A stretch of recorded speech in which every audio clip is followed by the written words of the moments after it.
Vamos começar nosso papo, então. Querido doutor Homero, Opa. vamos lá. Quem é o doutor Homero? Né?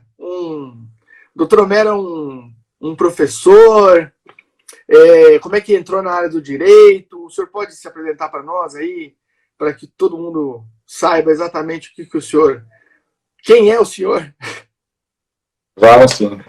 Primeiro, bom dia, doutor Marcos. Eu agradeço muito pelo convite do Adnotário, seu e de toda a equipe, né, da Elise, todos os integrantes do Adnotário, porque é um prazer, uma honra muito grande estar aqui num perfil tão seleto, né, com um público tão qualificado quanto o de vocês. Obrigado. Quem é o Homero Medeiros, né?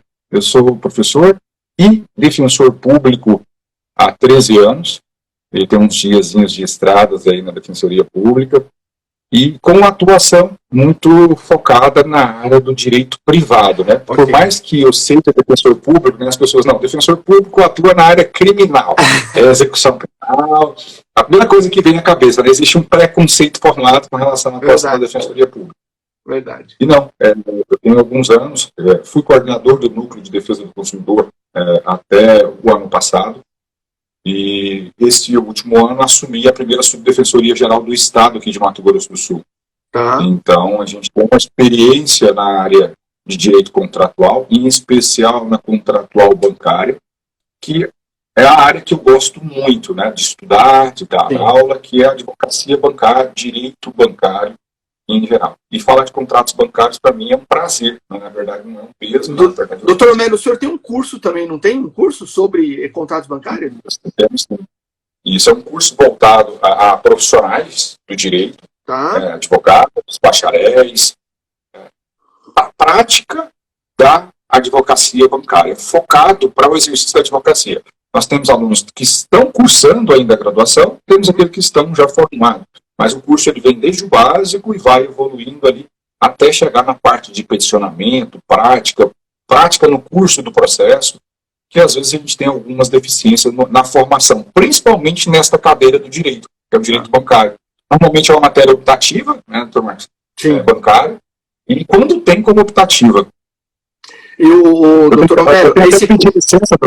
Eu tenho até pedido licença para ver alguns alunos aqui. Muito obrigado, doutor Saulo.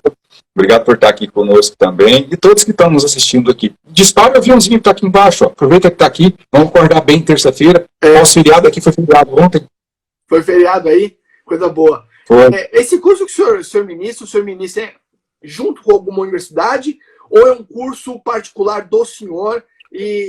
Como é que o senhor ministra ele? Online, presencial? Como é que é? Isso, é um curso livre, né? Um curso meu. Eu acabo por causa dos meus compromissos com a Defensoria Pública.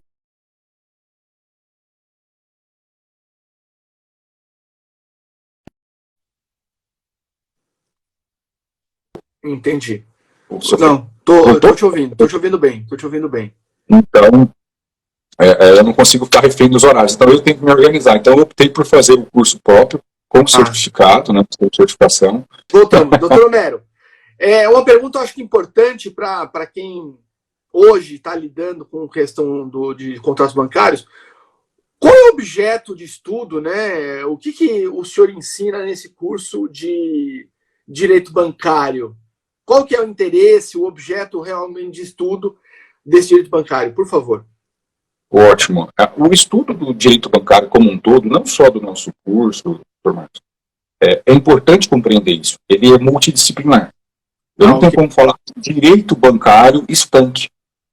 O direito bancário ele conversa, e até porque cada vez mais o nosso ordenamento jurídico ele exige do profissional de direito, do exegeta, um diálogo de fontes, cada vez mais. Então nós temos noções de introdução às normas do direito brasileiro, que é importante para qualquer cadeira do direito que a gente vai estudar. A gente passa pelo direito do consumidor, estudando teoria geral dos contratos no direito civil e no direito do consumidor, porque a maioria dos contratos eles são relacionados à defesa do consumidor. Nós temos contratos bancários, mas a maioria deles são vinculados aí à área consumerista. Então nós temos essa parte e nós temos o estudo mais direcionado do direito bancário, que aí entra, eu falo que é a parte chata que ninguém gosta de estudar na prática, né? Isso, que é o direito bancário regulado. autorregulação bancária, normativas do Conselho Monetário Nacional e, obviamente, doutrina especializada na área do direito bancário. Né? Nós temos alguns professores, é uma área que carece de muita literatura ainda, diferentemente de outras áreas. Né? Se a gente pega, por exemplo, a área de doutoratura, a área registral, que a de notário também tem, nós temos várias bibliografias para tratar do assunto. Direito bancário é muito carente, muito carente. Se nós tivermos hoje 10 autores que falam sobre direito bancário no Brasil, é muito. Entendi. É muito pouco. Né? Nós temos alguns livros de prática, mas teoria do direito bancário é muito carente. Mas eu vou falar para o senhor uma coisa. A gente até pode ter na área notarial registral muitos livros, hoje, principalmente nesses últimos 5 anos aí, mais ou menos, muitas obras de direito notarial registral. Mas são obras que não trazem a ciência notarial registral, como o senhor comenta, né? Eles trazem, sim, como é que pratica os atos, o que são os atos, os requisitos dos atos, mas obras científicas sobre direito notarial registral, a gente também vai carecer de obras nesse sentido, né? Porque quem é que, vamos pensar bem, né, doutor Homero, quem é que escreve sobre notarial registral? Geralmente quem atua na área. Então, é o tabelião, é o registrador que se propõe a escrever sobre o direito notarial registral. E muitas vezes essa escrita, ela passa por um filtro do notário e do registrador que deixa a desejar nesse ponto de vista científico. Porque se a gente atua baseado na lei, como é que você explica, doutor Homero, a questão dos emolumentos de alguns atos não previstos na tabela de emolumentos, né? Como por exemplo, a cobrança da ata notarial para fim de uso capião. Não está na tabela de emolumentos, né? De muitos estados. O provimento do CNJ, que veio para regular, mas provimento, norma administrativa, pode regular essas questões. Aí eu volto à pergunta sobre contrato bancário. Quais são os principais pontos divergentes que o seu curso aborda dessas ilegalidades junto aos consumidores em relação aos contratos bancários? Excelente, doutor Marcos. E essa visão crítica que você falou, ela transcende também para o direito bancário, porque se a gente pega, por exemplo, banqueiros, né, e advogados de instituições financeiras escrevendo sobre direito bancário, a escrita, ela vai ser protecionista, naturalmente, claro, né? Claro. Não vai trazer um juízo crítico de ilegalidades, de pontos que a advocacia precisa. Exato. Do dia a dia, da sua prática, das lides judiciais, precisam. E é justamente isso que a gente tenta aguçar no curso. Não é um curso só de prática e de modelos, é importante falar isso, doutor Marcos, por quê? Eu compreendo que o direito é uma ciência crítica, ele não pode ser uma ciência robótica, né, de se colocar no padrão, por mais que, né, a área bancária ela seja altamente padronizada pelo STJ em recursos repetitivos, nós temos que ter ali um advogado, uma advogada com uma cabeça muito crítica. Então, por isso que nós realizamos ali praticamente, acho que são 5 ou 6 módulos teóricos, óbvio, com um juízo crítico voltado à prática, para que a pessoa forme uma consciência crítica sobre esse papel do advogado que defende o consumidor bancário. Ele precisa ter essa noção crítica, porque quando a gente está arraigado, preso em algum modelo, a gente perde a capacidade de crítica, capacidade de raciocínio, e pior, né, a gente perde a capacidade de se desvencilhar das armadilhas jurídicas que são colocadas, inseridas nos contratos bancários. Então, se o contrato muda de cor, eu brinco assim, né, a grama do vizinho mudou de cor, o burro passa fome, né, fazendo esse paralelo. E se nós não tivermos uma visão crítica do direito, o contrato mudou o visual law dele, o advogado passa fome, fazendo um paralelo assim. E isso eu falo advogado em sentido lato, eu me considero, enquanto defensor público, uma pessoa que executa a advocacia dentro da defensoria pública. Nós somos instituições irmãs e eu não vejo motivo para briga institucional com relação a isso. Mas cada um faz a sua função, muito bem clara, definida constitucionalmente. Então, essa visão crítica, doutor Marcos, eu acho que ela é fundamental. Porque nós temos cursos de direito, né, milhões de advogados, E muitos acabam reclamando, olha, não tem oportunidade, por quê? Falta essa visão crítica. Surge uma questão nova, ele não tem a capacidade de criar. O direito é muito criatividade. A gente fala só publicidade que é criativo. Não, o advogado tem que ser criativo.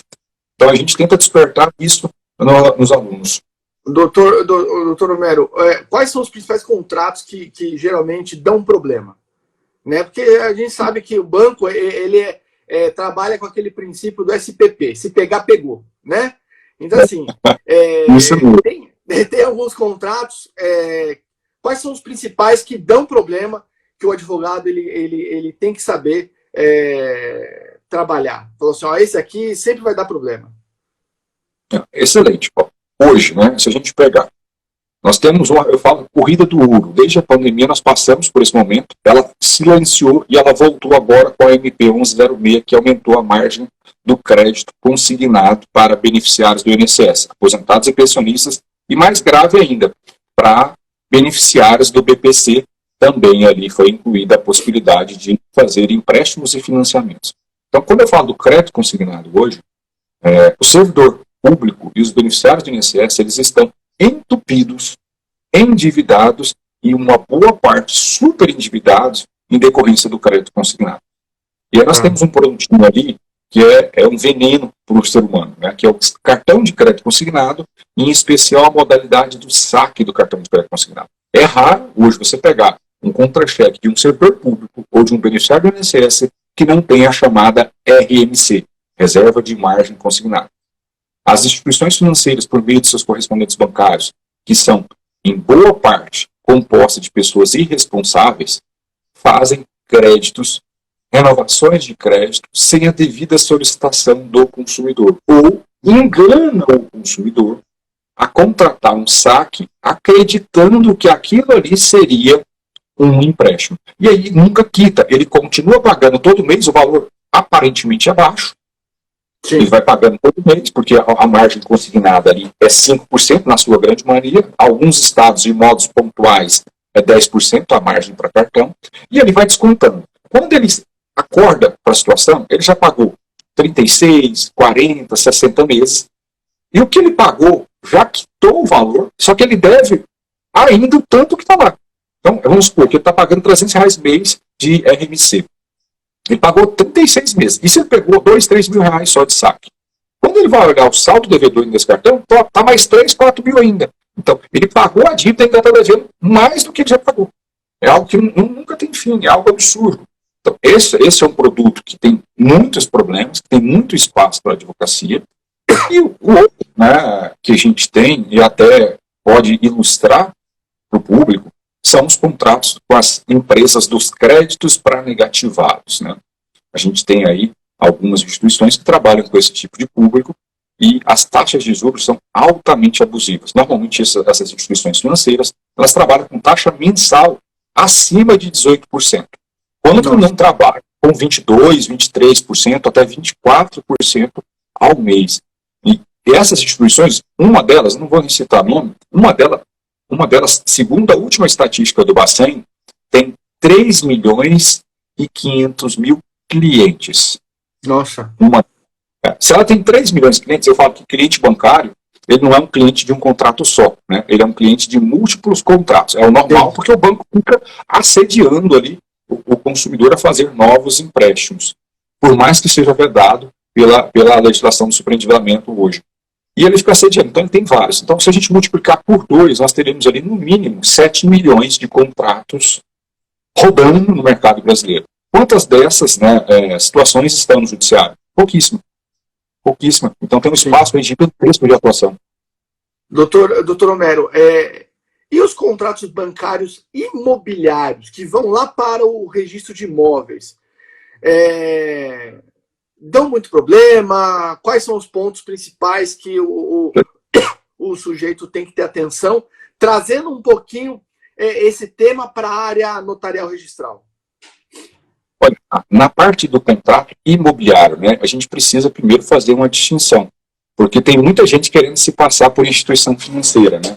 É uma questão importante que tem reflexos grandes.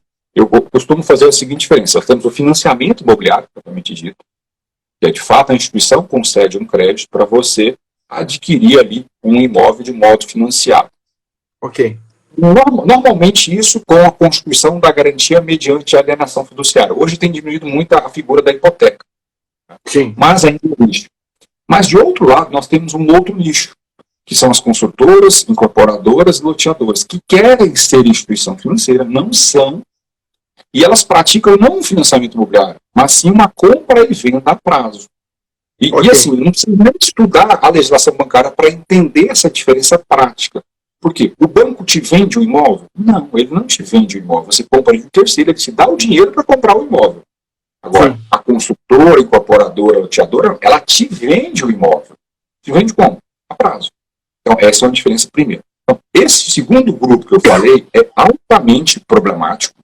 É algo que a jurisprudência ainda não consolidou uma posição jurídica e tem muito espaço de atuação, porque se pratica juros altos, se pratica capitalização de juros quando não é instituição financeira. Então, esse grupo é um grupo problemático.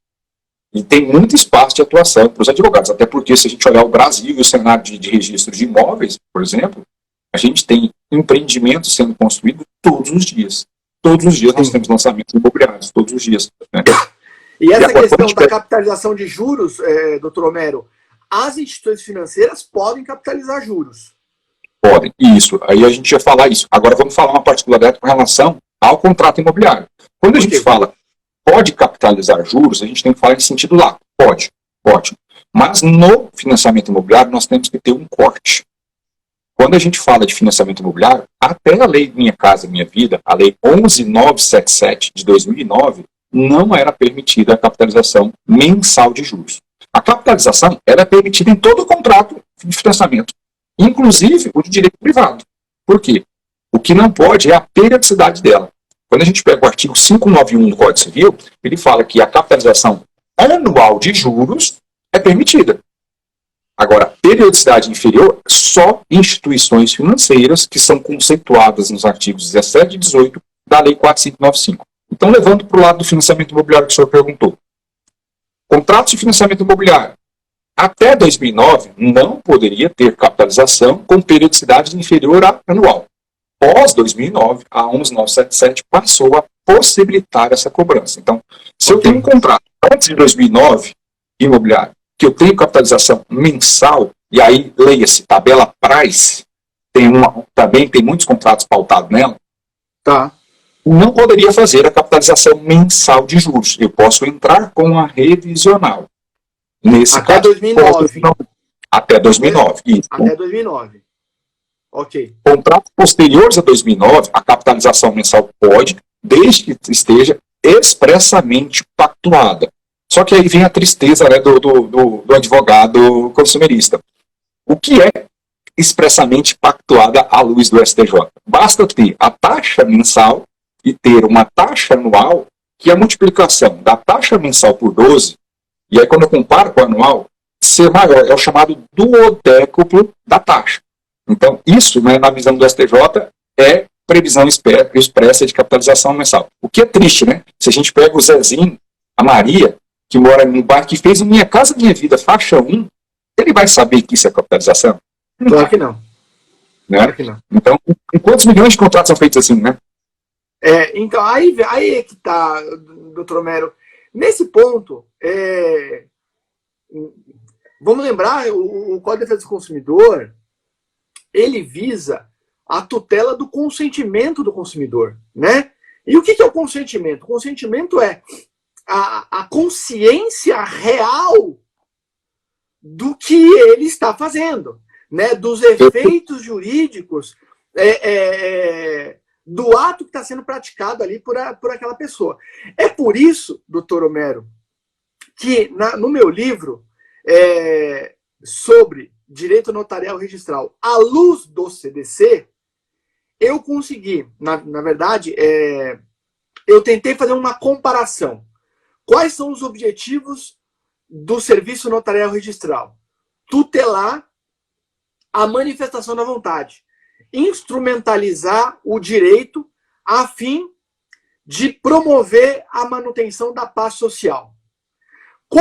Quais são os objetivos do CDC? Tutelar os vulneráveis, os consumidores, para tentar equilibrar esse contrato, para, ao final, promover também a manutenção da paz. Você pode vender? Você pode. Fornecedor, você pode fazer, pode... o mercado, o Código de Defesa do Consumidor não quer colocar a mão no mercado, você tem liberdade de fazer. Porém, você tem que permitir ao consumidor que ele saiba o que ele está fazendo. Então, dentro da minha visão, o direito notarial registral, ele se encaixa perfeitamente com as tutelas consumeristas, né? E aí vem um detalhe, doutor Homero, já puxando mais a sardinha para a área registral, por exemplo. O senhor comentou sobre a questão do direito intertemporal lá do programa Minha Casa Minha Vida.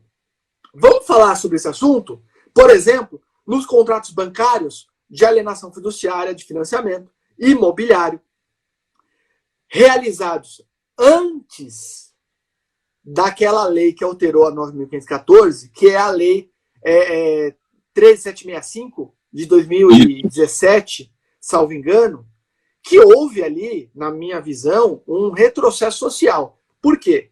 Porque a lei de alienação fiduciária, ela é uma lei super importante para o mercado financeiro, o mercado imobiliário, porém, muitos direitos do devedor fiduciante foram suprimidos, como, por exemplo, o direito de purgação de mora até a data do leilão, por exemplo, né? E aí vem o cara, faz o contrato bancário em 2016, 2015, 2014, onde o sujeito ele tinha essa possibilidade de purgar a mora até a data do leilão, do auto, né, de arrematação.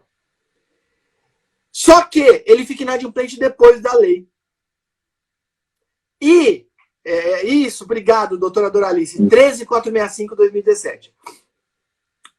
E ele vem ficar inadimplente depois da alteração da lei. A execução, doutor Homero, fatalmente será pela nova redação da lei, não pela anterior.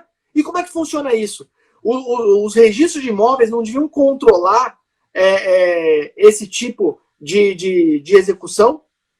Esse procedimento? Olha, a sua pergunta não só é interessante, eu concordo com o seu raciocínio. Porque, assim, se a gente for pensar no contrato, né, qual que é o momento de celebração dele? Ele alcançou ali um ato jurídico perfeito? Ele não está acabado? Lógico que ele vai exaurir efeitos, que são os pagamentos ao longo, né, do tempo. Eu vou mudar a regra do jogo com um jogo em andamento? Essa é a pergunta.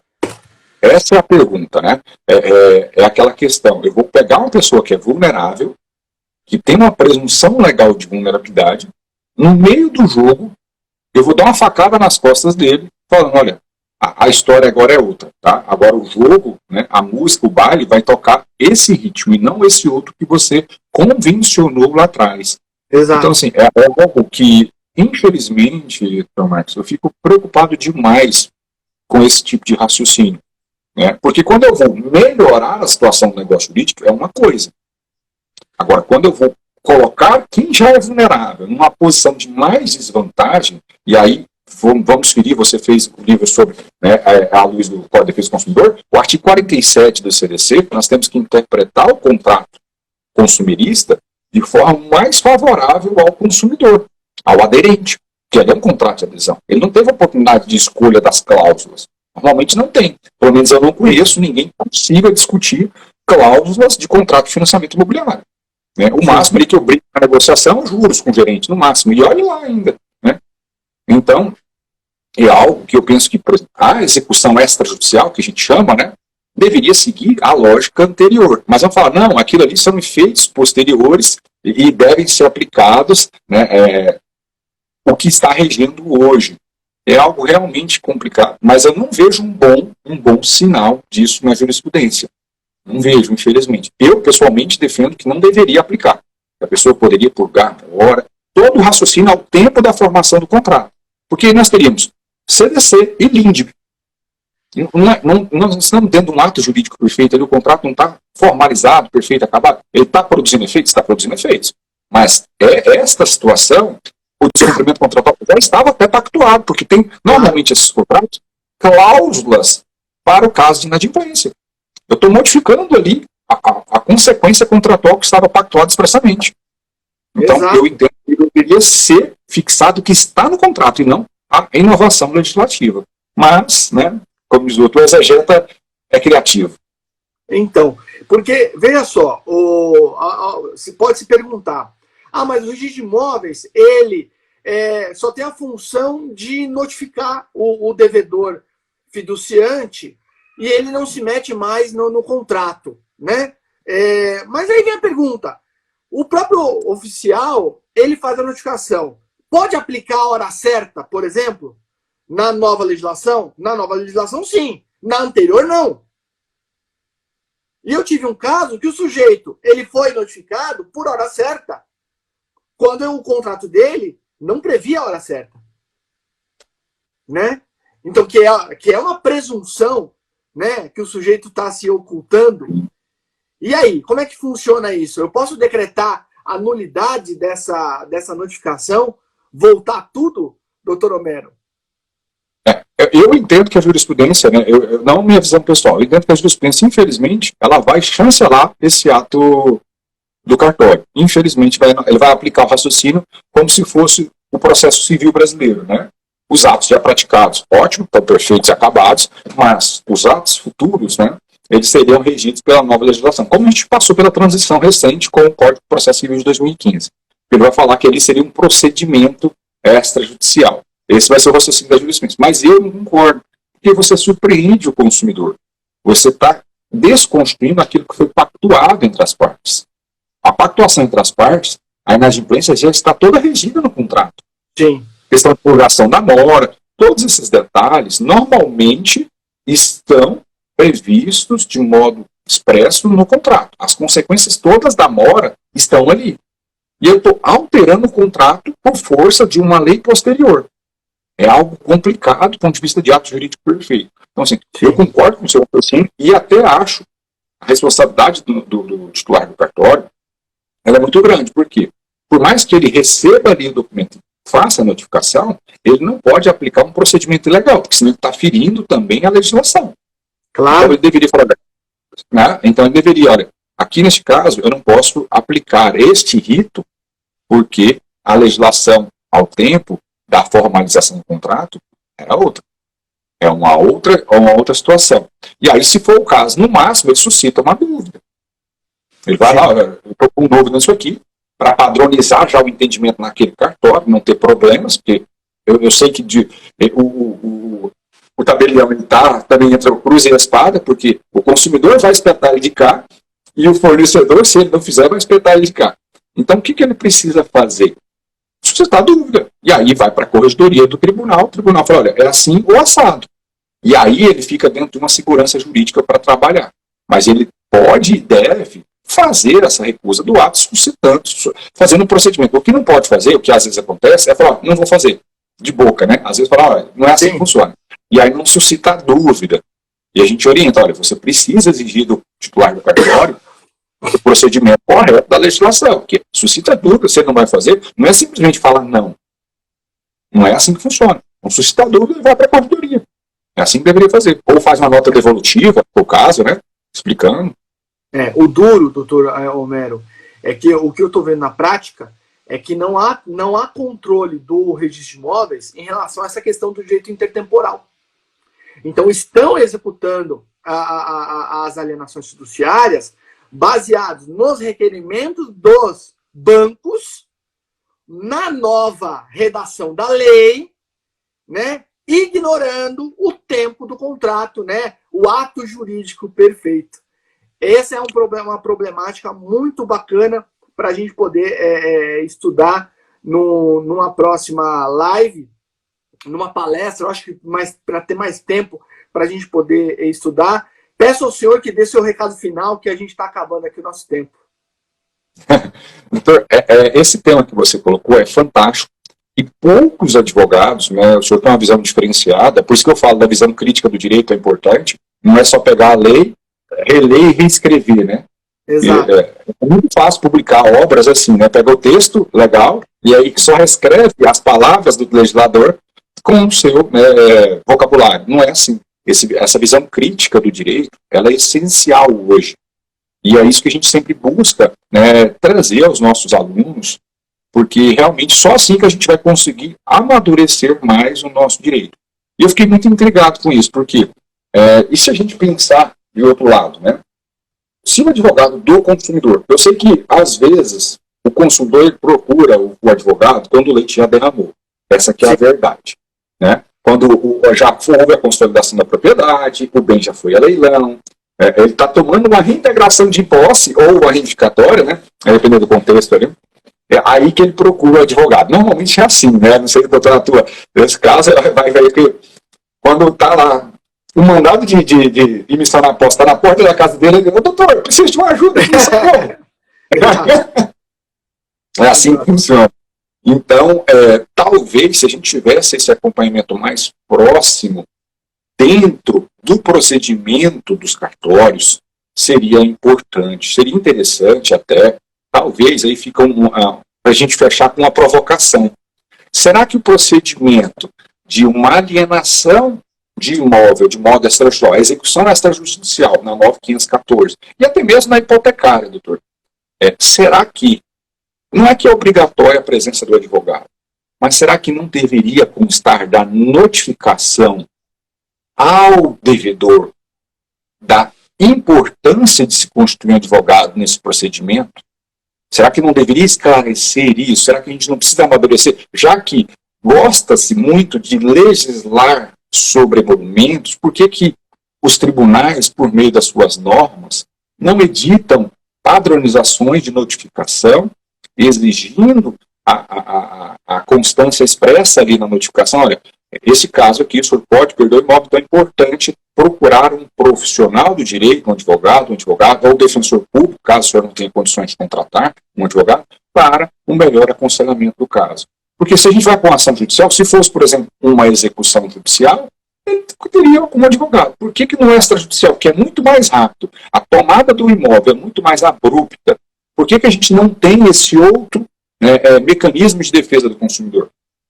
Então, é uma reflexão que eu queria deixar de final para a gente, talvez, provocar aí, academicamente, essa discussão e colocar isso também como uma padronização nacional via CNJ, abrir um procedimento lá CNJ. Regulamente isso. É importante isso para a defesa do consumidor e mais, para a segurança jurídica do titular do cartório. Por quê? Se eu tenho um advogado do outro lado, ele vai fiscalizar a eventual ilegalidade e vai falar, olha, a rota que está sendo seguida aqui está errada. Corrija, né? Vire o leme para cá porque está errada a rota que está sendo seguida. Então vamos modificar isso.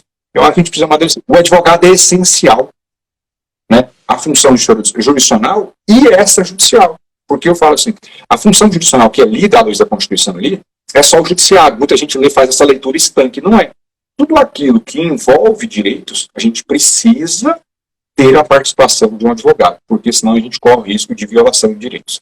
E eu agradeço o convite por isso, né? A doutora Alice está colocando, daria um excelente artigo. Eu tô vendo, a minha esposa entrou na live, estou vendo uma colega aqui que entrou também, Carolina Alice, formou comigo, ela atua na área, eu acho que ela dá até aula sobre a área de direito registral, formou na minha época de faculdade também, fizemos estar juntos. Que bacana estar aqui. Obrigado, o doutor Homero Medeiros, pela presença. O doutor Homero deixou para nós aqui um gosto de quero mais, muito mais, né? A Andréa falou sobre curso de alienação fiduciária aprofundado. A Adnotari já está pensando nisso, Andréa, fica calma. A gente já vai pensar num modelo de curso aprofundado de alienação fiduciária.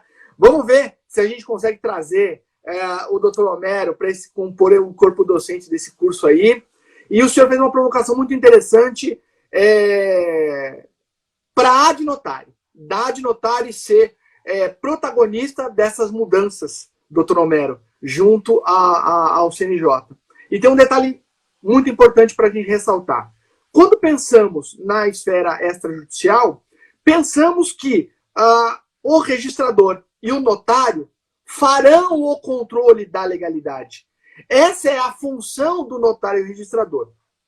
Mas o senhor tem razão. A advocacia, ela precisa participar, né, desses atos, mesmo que sejam extrajudiciais. Mais uma vez, doutor Homero, muito obrigado pela gentileza acadêmica de compartilhar seu conhecimento. Muito bom começar uma terça-feira em quinta marcha, ladeira abaixo, com o pé lá no fundo do acelerador. Meus caros, muito obrigado pela presença de todos mais uma vez. Um forte abraço. Até breve, no próximo Papo Acadêmico. Tchau, doutor Homero. Muito obrigado. Um grande abraço. Tchau, tchau. Tchau, tchau.